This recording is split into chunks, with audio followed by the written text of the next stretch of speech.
Hi, this is Harikrishna. I'm from Nellore, Andhra Pradesh.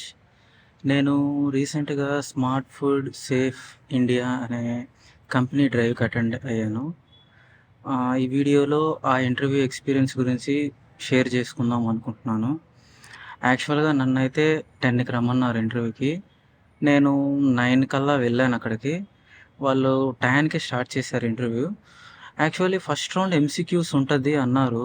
Based on Python ఇట్లా react జేసి ఇట్లా అన్నారు. వాళ్ళు ఎంసీక్యూస్ రౌండ్ అయితే పెట్టలేదు. దా అది స్కిప్ చేశారు. డైరెక్టు రిటన్ కోడింగ్ రౌండ్‌లా పెట్టారు. మాకు 2 ఏ4 షీట్స్‌లా ఇచ్చి ఒక కోడింగ్ క్వెషన్ పేపర్‌లా ఇచ్చారు. అందులో 3 కో 3 క్వెషన్స్ ఉన్నాయన్నమాట. ఫస్ట్‌దొచ్చి సమ్ ఆఫ్ ది డిజిట్స్. అంటే ఇప్పుడు ఒక నంబర్ ఇచ్చి సమ్ ఆఫ్ ది డిజిట్స్ అనమాట. అంటే ఏ లాంగ్వేజ్‌లో రాయాలి, జావాలో రాయాలా, పైథాన్‌లో రాయాలా అనేది మెన్షన్ అయితే చేయలేదు వాళ్ళు. ఐ మీన్ జావా స్క్రిప్ట్‌లో రాయాలా, పైథాన్‌లో రాయాలా అనేది మెన్షన్ అయితే చేయలేదు. బట్ వాళ్ళు జావా స్క్రిప్ట్‌ని ప్రిఫర్ చేస్తున్నారు. ఇంకా మిగిలిన 2 క్వెషన్స్ వచ్చి ఏందంటే ఒక శాంపిల్ డేటాలా ఇస్తారండి. శాంపిల్ డేటా ఎలా అంటే ఇప్పుడు అరే ఆఫ్ ఆబ్జెక్ట్స్ లాగానో లేకపోతే నెస్టెడ్ ఆబ్జెక్ట్స్‌లోనో ఇస్తారు. దానిలో ఒక టాప్ 5 మెంబర్స్ మార్క్స్ అడగడము. అంటే కీ ఆబ్జెక్ట్ కీ వాల్యూస్ పేర్లా ఉంటది కదండీ! స్టూడెంట్ నేమ్ ఉండి, మార్క్స్ ఉండి, హైయెస్ట్ మార్క్స్ ఎంత, యావరేజ్ మార్క్స్ ఎంత, ఇట్లా ఇట్లా ఉంటది.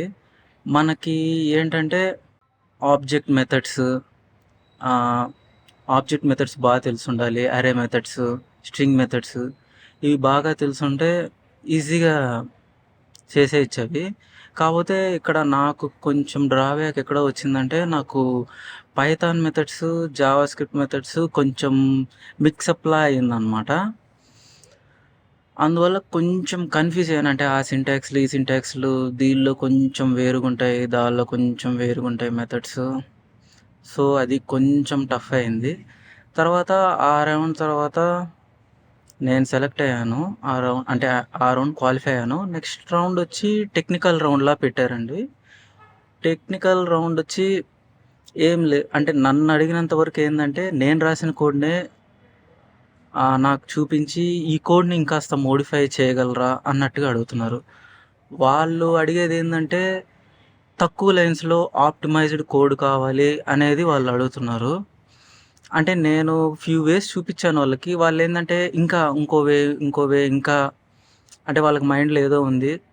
దీన్ని బట్టి నాకనిపిచ్చిందేందంటే, ఇప్పుడు సమ్ ఆఫ్ ది డిజిట్స్ ఒక ప్రోగ్రామ్ ఇచ్చారు కదండీ! రాయమని కోడు. నేనెట్లా చేశానంటే, basic for loops, sort methods ఉంటది కదా! సెలక్షన్ సార్ట్ లాగా. అంటే ఫర్ ఎగ్జాంపుల్‌కి చెప్తున్నాను. అంటే సార్టింగ్ లాగానో అట్లా యాడ్ జేయడము.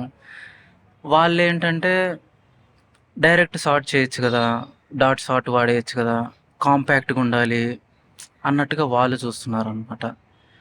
అంటే నేను చెప్పేదేంటంటే, అన్ని రకాల వేస్ తెలుసుకోవడం బెటర్ అని నేను చెప్తున్నాను.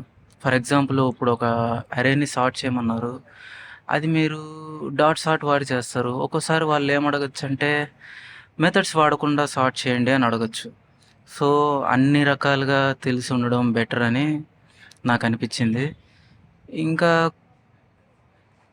అంటే ఏ methods, a string methods, A object methods, ఏ అరే మెథడ్సు ఏది మిస్ కాకుండా స్ట్రాంగ్‌గా నేర్చుకోవడం బెటర్ అని నాకనిపిచ్చింది. ఇంకా ఏంటంటే పైథానా, జావా స్క్రిప్టా అని 2 నేర్చుకొని కన్‌ఫ్యూజ్ అవుతున్నారు అని అనిపిస్తే బెటర్ కొంచెం జావా స్క్రిప్ట్ మీద ఎక్కువ ఫోకస్ చేయండి. మనకి చాలా వరకు ఇంటర్వ్యూస్ జావా స్క్రిప్ట్ బేసే వస్తున్నాయి. అంటే నన్నడిగిన క్వెషన్స్‌కొస్తే బేసిక్ మనకి ఉన్న చీట్ షీట్స్‌లో ఉన్న క్వెషన్సే అడిగారు. మరీ అంతకు మించి ఏమీ వెళ్ళలేదు. ఒక్క క్వెషనేమో నాకు మన దానిలో లేనిది వచ్చిందనిపించింది. క్లోజర్ అంటే ఏంది అని అడిగారు. క్లోజర్ అంటే కొంచెము నెస్టెడ్ ఫంక్షన్‌లా ఉంటది కొంచెము.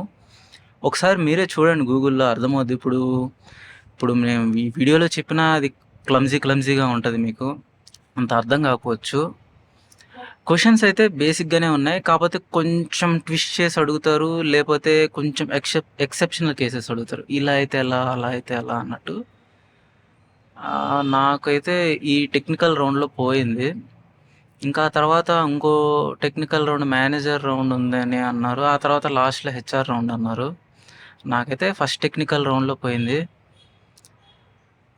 ఇదండి నా ఇంటర్వ్యూ ఎక్స్‌పీరియన్స్ ఈ కంపెనీలో. Thank you.